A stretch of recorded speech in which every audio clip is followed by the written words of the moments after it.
Magandang oras mga kababayan, mga ka-Golden Boy. Tumaas ang popularity rating ni PBBM dahil ito sa epekto ng PBBM 20 pesos per kilo na bigas na pinamahagi noong pag-umpisa nito noong Mayo 1 ng Labor Day. Hanggang sa ngayon ay patuloy na daw ang pag-distribute ng bigas na 20 pesos per kilo. Well, ayon sa Okta Research ay tumaas daw. Talagang tumaas. Kaya ito ang balita atin panoorin courtesy ng PTV4. Malaki ang tsansang tumaas ang trust at performance ratings ni Pangulong Ferdinand R. Marcos Jr. dahil sa malaking epekto ng mga ipinatutupad ng mga programa ng administrasyon para sa mga Pilipino, gaya ng pagbebenta ng murang bigas. Ang detalye sa Balitang Pambansa ni Clazel Pardilla ng PTV Manila. Pinauubos na ni Lani ang biniling bigas na karaang linggo. Simula kasi bukas, palalawigin na sa Metro Manila ang pagbibenta ng BBM rice o 20 bigas meron na sa NCR. Ito ang tig 20 pesos per kilo ng bigas na alok ng administrasyon ni Pangulong Ferdinand R. Marcos Jr. sa mga kadiwa ng Pangulo na tiyak na pipilahan ni Lani. Sa 1 kilo po, bali, nagbibili po kami minsan 60, tapos 20 po yung 1 kilo po, no? Bali 40 po yung matitipid po namin doon sa 20. Makagaan po yung sa ano. Gaya po namin na gipit din minsan, ganun po. Ngayong araw kasabay ng pagdiriwang ng Labor Day, muling tiniyak ni Pangulong Marcos ang paggawa ng mga hakbang na makatutulong sa mga Pilipino. Batid namin ang pagsubok na inyong kinakaharap, kaya gumagawa kami ng mga hakbang upang maibsan na ang pasanin ng ating mga kababayan, lalo na sa usaping pagkain. Nitong Marso, itinakda natin ang maximum suggested retail price or MSRP ng imported rice sa 45 piso kada kilo lamang. Sisimulan na rin po natin ang programa upang pababain ang presyo ng bigas sa 20 piso sa kada kilo. Ayan, napakagandang balita yan dahil yung mga bigas na mahal na 60 pesos ay pwede nang mabili ng 40 pesos mahigit. At itong 20 pesos per kilo na bigas ay palalawigin daw ito hanggang 2028, hanggang sa last term ni PBBM. Kaya mabuhay si PBBM dito. Kaya nga sa galaw na ito, sa move na ito ni PBBM at ng kanyang administrasyon ay nagkaroon siya ngayon ng tumaas yung kanyang trust rating, popularity rating ayon sa Okta Research. Ang Okta Research ay neutral yan, hindi ang kagaya ng SWS at yung False Asia, false Asia pala, na yun talaga ay maka-China yun kasi binabayaran na yun ng China, paid na yun.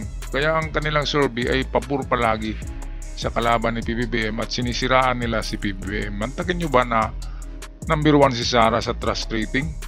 Mayroon bang number 1 na ang daming kaso, di ba? At saka hindi nagtrabaho sa gobyerno tapos number 1 pa yung trust rating?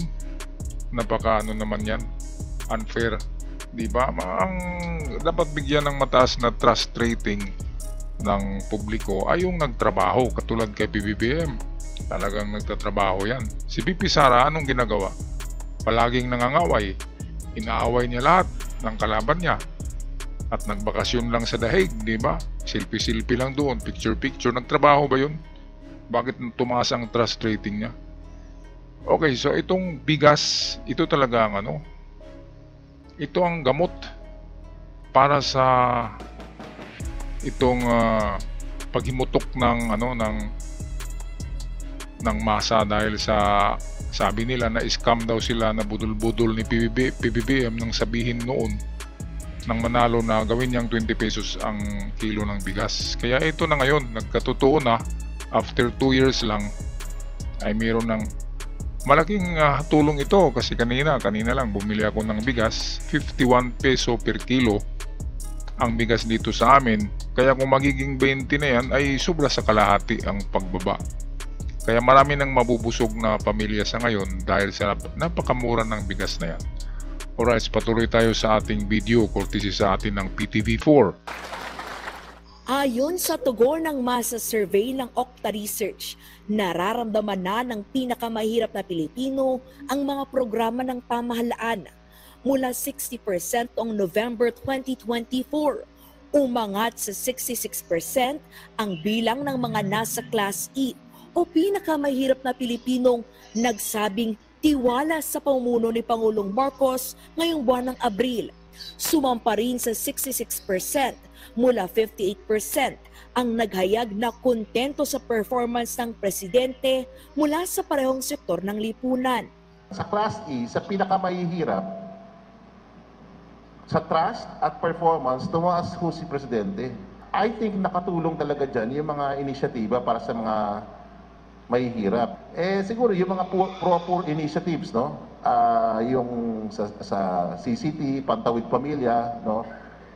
Yun, malaking tulong yan. So, nakikita ng mga mahihirap sa ating bansa na meron ginagawa yung gobyerno.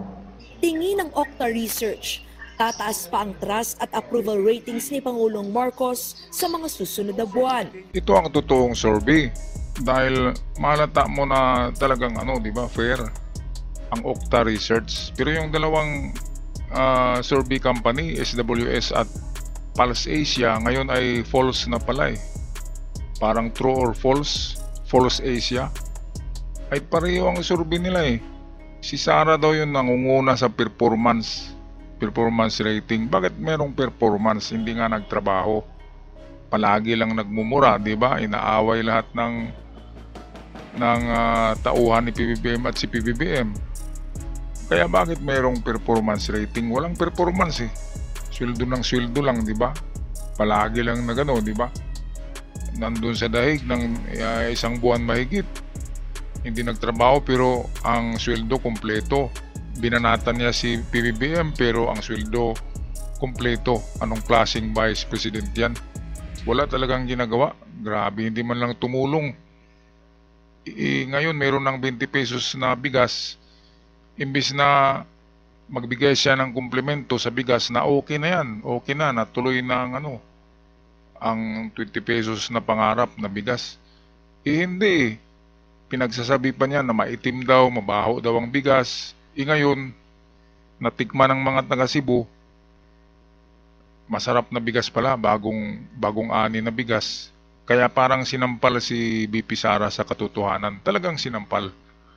Okay, balik tayo dito sa Okta Research Trust and Performance Rating para kay PBBM. Ito talaga ay fair siya kasi noong una ay bumaba ang rating, ngayon tumaas. Pagdating naman doon sa Pulse Asia or False Asia, True or False at SWS ay palaging nasa taas si BP Sara at palaging nasa baba si PBBM. Anong klaseng survey ba yan? Ang sinusurvey yata nila ay mga DDS lang eh.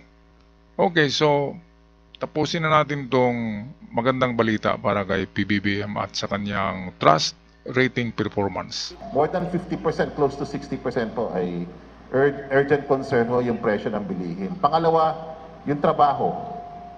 Pangatlo ho, ito malaking issue to sa mga kababayan natin, affordable food. Malaki dyan issue sa affordable food, yung presyo ng bigas. Makakatulong ba itong subsidiya sa bigas para sa mga mahihirap? Talagang makakatulong. Bukod sa implementasyon ng BBM Rice, palalawigin din ng administrasyon ni Pangulong Marcos ang Walang Gutom Project sa Visayas at Mindanao. Ipagpapatuloy ang pagsasagawa ng mga job fair. Susuportahan ang mga magsasaka sa tulong ng Rice Competitiveness Enhancement Fund. Ito talaga ang dapat tuunan ng pansin, mga kababayan, ang sakahan, ang palayan. Dapat subsidize ng gobyerno ang mga farmers ng palay at saka dapat bibili ang gobyerno ng malawak na lupain na palayan para doon magtanim ang mga subsidized na farmers. Di ba kung wala silang palayan, doon sila sa palayan ng gobyerno para hindi na tayo umaangkat. Di ba parang Amerika ba na America will be great again? At hindi na umaangkat sa China ang Amerika. Yan ang dapat gawin ng Pilipinas, ibigas lang, umaangkat pa tayo eh. Para namang hindi tayo sanay sa pagtanim ng bigas, tayo nga ang number 1 sa pagtanim ng bigas eh. Tinuturuan lang natin ang Vietnam ni Apu Lakay. Si Apu Lakay ang nagturo sa presidente ng Vietnam kung paano magtanim ng magagandang palay. Ngayon ay very na ang Vietnam eh. Napaka fruitful na at progressive yung kanilang palay. Masarap din na palay at mura lang sa Vietnam. Pwedeng magaya natin ng Vietnam na na talaga sila, sufficient na sa supply ng rice, ng palay. Yan ang maganda, hindi yung umaasa tayo sa China. Ang lawak, marami tayong malawak na lupain na hindi pa ginagamit. Pwedeng kunin o bilhin ng gobyerno at gawing palayan para tayo na magsusupply ng palay sa Asia, di ba? Bakit hindi mapukusan yan? Dapat pukusan yan kasi ang pagkain talaga, meron ngang kasabihan na stomach of a man is next to his heart. Yan, may kasabihan na yan eh, na kapag busog ang lalaki ay madaling mapaibig. Parang ganyan yan eh, ang mga kasabihan na yan. Alright, tapusin natin ang video. At magtatayo ng mga Child Development Center para matutukan ang edukasyon ng mga kabataan. Alright, so maraming salamat sa magandang balita PTV4, RTBM TV para sa ating video na binigyan ng reaksyon sa ngayon. At hanggang sa muli, sa mga bago pa lamang sa aking channel, huwag kalimutan mag-subscribe para palagi tayong updated at malaking tulong para sa mga content creator na katulad ko. At sa aking mga followers, maraming salamat sa lahat. Hanggang sa muli, paalam.